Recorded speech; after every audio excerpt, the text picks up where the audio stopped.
इतिहास की वो एक लौती रात जब मौत खुद अपनी मौत के सामने खड़ी थी। एक 16 साल के बालक ने वो कर दिखाया जो बड़े बड़े देवता भी नहीं कर पाए। आइए जानते हैं इस स्टोरी से।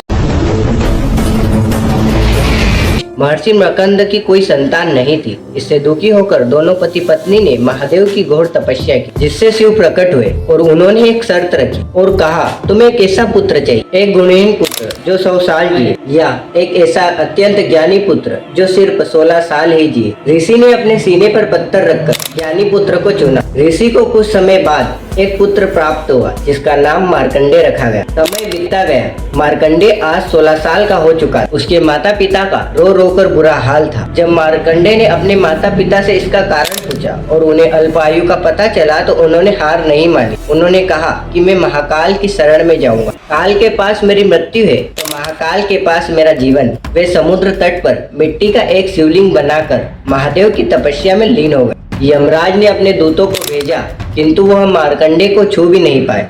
यह बात पता चलने के बाद स्वयं यमराज मार्कंडे को लेने आए। यमराज ने अपने काल पास फेंके लेकिन मार्कंडे ने शिवलिंग को कसकर गले लगा लिया। किंतु जैसे ही पास शिवलिंग से टकराया, ब्रह्मांड कांप उठा और महादेव क्रोधित हो गए और उन्होंने अपने भक्त के लिए यमराज के ऊपर प्रहार कर दिया, जिससे यमराज को मृत्यु प्राप्त हुई। देवताओं के कहने पर यमराज को जीवन प्राप्त हुआ। मार्कंडे को भी महामृत्युंजय का वरदान मिला।